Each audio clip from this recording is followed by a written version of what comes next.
Zach Kazan. I'm the editorial director here at Worn and Wound. I'm joined by Vijay Durrani, the CEO of the Americas at Horus.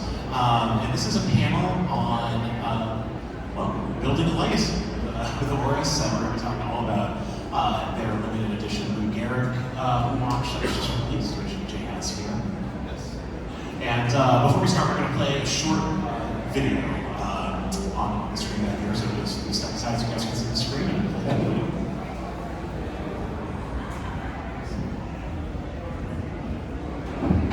For the past 2 weeks, you've been reading about a bad rag. Today, I consider myself the luckiest man on the face of the earth.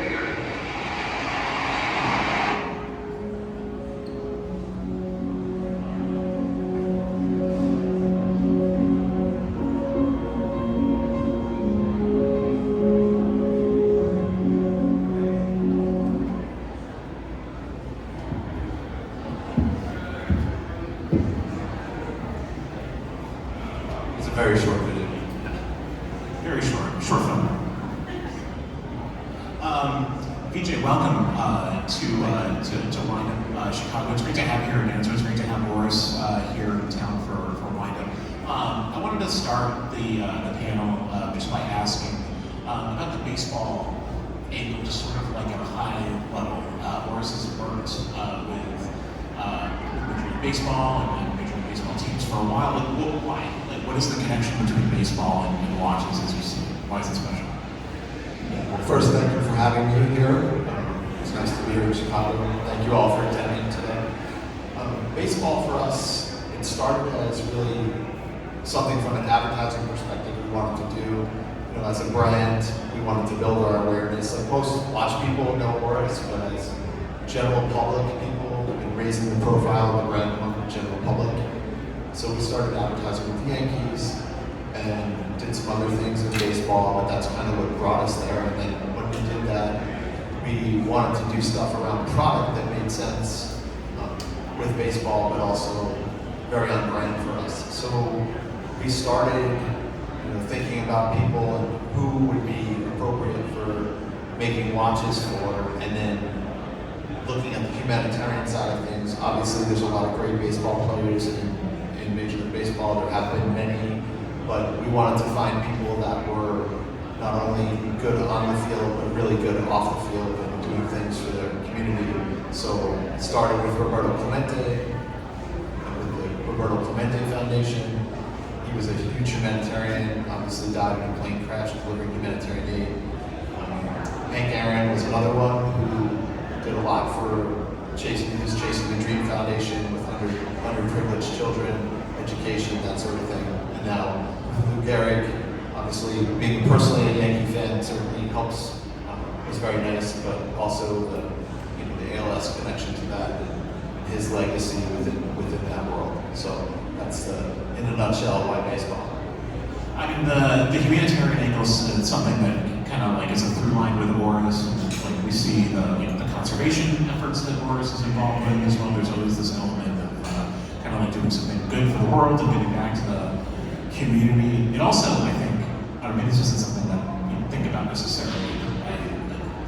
I feel like there's an additional connection between baseball and watches, and that they're both kind of these like old-fashioned, like almost like anachronistic things, like with a lot of history behind them, and they require kind of like there's like a slower pace to baseball than most other like popular sports, and like watchmaking takes a lot of patience to master. And there's a connection there too. I think that's what certainly, and I think to your point, like the history of Horus, especially 1904 was our date that we started, and kind of the history of baseball in America over time. So having that same consistent history.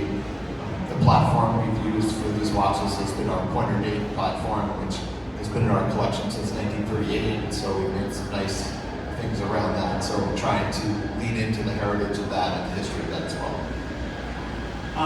You mentioned the Roberto Clemente and Hank Aaron watches. Those watches sold out in both really fantastic releases. What did those two projects teach you about doing this this sort of watch in the right way, kind of like heading into the Lou Gehrig piece? Yeah, I think, I think it taught us, first of all, like just the people involved were just people. Like, there's a lot of like big names, and obviously the Clemente Foundation, the Roberto Clemente Award is given each year in baseball to people who do great humanitarian things for society. So each team nominates someone to receive a Roberto Clemente Award, and then there's a winner.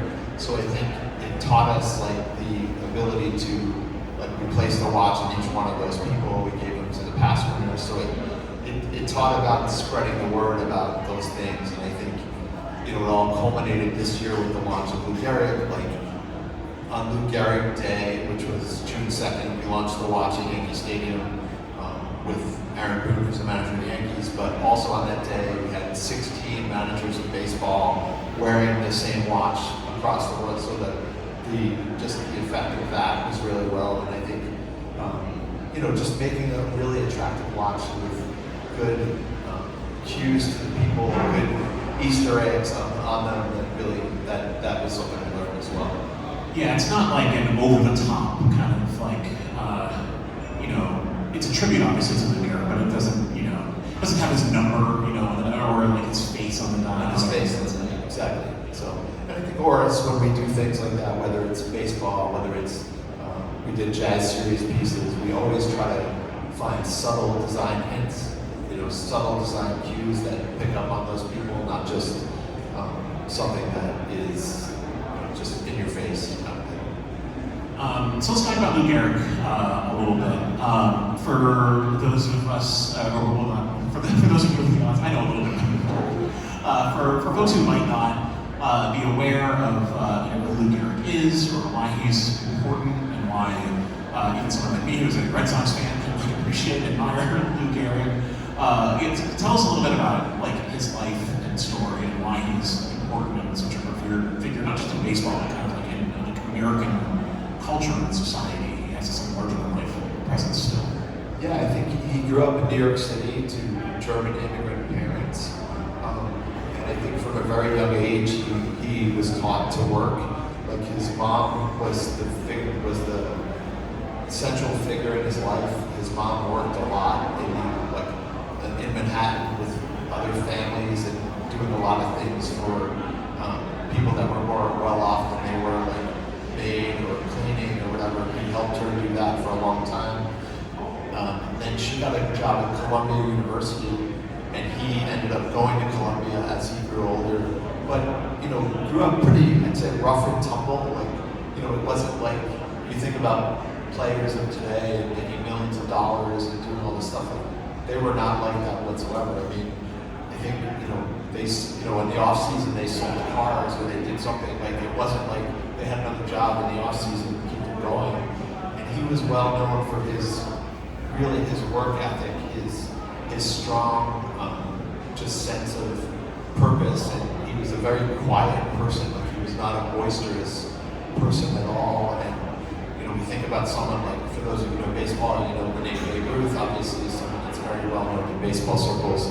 And Babe Ruth was a very boisterous, loved the camera, loved the attention, loved that. So I think Lou Gehrig was the exact opposite of that. So I think as he went on with his career and went on to play, one of the things he's most well known for is he had a consecutive game streak where he played for 2,130 games in a row without a break, without taking a day off. And I mean, if you think about that in today's world, just in general, people, and then you think about that in today's baseball world, that just doesn't happen and will never happen again. I think obviously Cal Ripken broke the record in the 90s, but I don't think we'll ever see that sort of thing again. But again, going back to Lou Gehrig, he was known for being really strong, hardworking.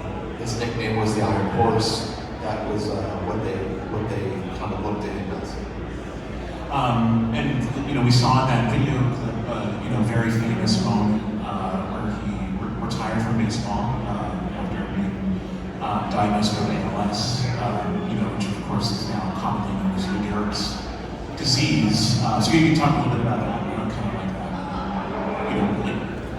shaped his legacy, like, beyond his baseball career a lot. Yeah, and I think like he was in the prime of his career. Like he was really strong, and he was diagnosed with ALS, and they didn't really know what it was. And I think at the time, it wasn't really a well-known thing in the country about what ALS was. And I think his biggest legacy was obviously the dignity by which he handled that diagnosis with, the way he conducted himself. You see the video, just how he's talking about it. And that day he wasn't supposed to speak. Like they made him talk.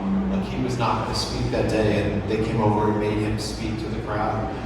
And but I think his legacy is such that he gave a face to that disease and helped kind of raise the awareness of that disease in America, and went on for funding and things like that. And to this day is still, the foundation that bears his name, the Leonel Gehrig Foundation, for them, helping to find a cure for not just ALS but also MDA and different muscular dystrophy and things like that. So. You're a lifelong Yankees fan. Can we talk a little bit about like how you first kind of like learned about the Lou Gehrig story, like what his story means to you personally? Yeah, I think, growing up as a fan of baseball and then also the Yankee fan, I mean, he was always considered one of the greatest players. You always hear the name Gehrig, you hear the name Ruth, you hear the name Joe DiMaggio, those kind of things. And I think, from an early age, personally, I knew the name Lou Gehrig, but I think really in doing this project and working more, I learned a lot about Lou Gehrig and about his legacy and the kind of person he was, his family life, and just kind of all the things around him as a person. He truly is one of those like figures in sports that like transcends the sport. He's like, I would put him on the same categories like Jackie Robinson or Muhammad Ali, and like some of these other people who are like, that they wound up being like as important to society and culture as, or more so even than was one of his greatest sport. Yeah, and I think one of the things that I think the people, the good athletes do, is they use their platform to do other things than what they're doing. So I think we as Auras, we also look to that sort of thing and try to do a similar approach where you kind of use your platform as a brand, as a global voice to tell stories, to bring things forth. And I think that is what I admire a lot about the people that do that sort of thing, the athletes that do that, really step beyond and do things beyond off the field. Let's move on to the watch itself. Can you talk a little bit about the development of the watch, what that process is like, and maybe how it was similar and different, I'm sure, from the Clemente and Aaron watches and other, watches that are kind of comparable to yours, history of limited editions. So, as I was saying before, the baseball stuff we've done around the Big Crown Pointer Date platform. So, but this time we wanted to make something like Roberto Clemente was obviously the first one. Had the colorway of the Pirates. We made the Hank Aaron with the colorway of the Atlanta Braves and the red, white, and blue that it was. But this time we wanted to make something that was a little bit different. So, looking to the design, our Pointer Date actually came out in 1938. So right around the time that Lou Gehrig was playing, did the Pointer Date come out? So we try to find a design. So in the Lou Gehrig watch, if you notice the numbers, all the even numbers are there, but the odd numbers are hash marks on the dial. They're not, all the numbers are not represented on the dial. So that's a different thing, and that's more indicative of the time period that watch was in the late 30s for us, the early 40s that you see. And then his nickname, the Iron Horse, that is the color of the dial. So that steel, that brushed sort of iron look to the dial was what that was about and how we did it. The number 4 in the Pointer Date is highlighted. So we went back and forth with the design on this for a bit of time, trying to get the right design and trying to get it done. So yeah, I've been really pleased with the way it came out and really happy with the watch. It's in my hand here. I should open the box. Yeah, open it up.